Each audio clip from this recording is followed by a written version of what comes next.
पहलगाम आतंकी हमले को लेकर भारत सरकार की सख्ती के बाद अब पाकिस्तानी नागरिकों को 48 घंटे में भारत छोड़ना होगा और ऐसे में सवाल ये उठता है कि ऐसे में पाकिस्तान से आई सीमा हैदर की वापसी होगी या नहीं। वकील एपी सिंह ने बताया कि सीमा की मर्सी पिटीशन पहले ही दाखिल की जा चुकी है। उनका कहना है कि बेटी ने भारत में जन्म लिया है और सीमा की बेटी भारत की नागरिक है। उन्होंने कहा कि सीमा की नागरिकता की प्रक्रिया अभी जारी है।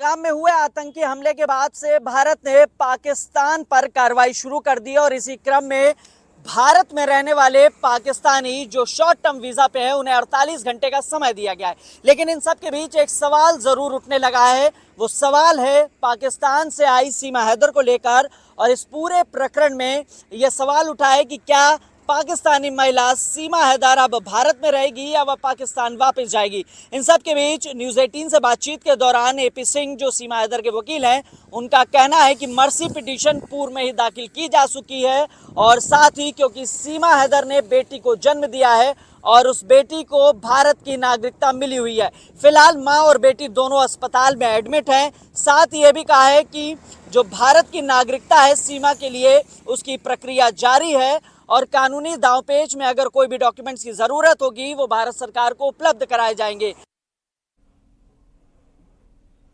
इस वक्त देश भर में लोग गुस्से में हैं। विधानसभा अध्यक्ष सतीश महाना और पूर्व डिप्टी सीएम दिनेश शर्मा ने कहा कि जिन्होंने भी इस घटना को अंजाम दिया है वो बख्शे नहीं जाएंगे। जो धर्म, जो सनातन सर्वे भवन्तु सुखिनः का बात करता है, वसुधैव कुटुम्बकम की बात करता है, उसके ऊपर कोई अलगाववादी लोग प्रहार करते हैं तो पीड़ादायक है। तो इस प्रकार के अलगाववादी लोगों के समर्थक भी बहुत सारे देखने को मिले हैं। इस समय आज मैं उस विषय को नहीं लूंगा, लेकिन उनके समर्थक भी देखने को मिले। तो इस प्रकार के समर्थन करने वालों को और अलगाववादियों को समूल नाश करना चाहिए। समूल नाश करने के लिए हमारे देश के नेतृत्व के ऊपर हम सब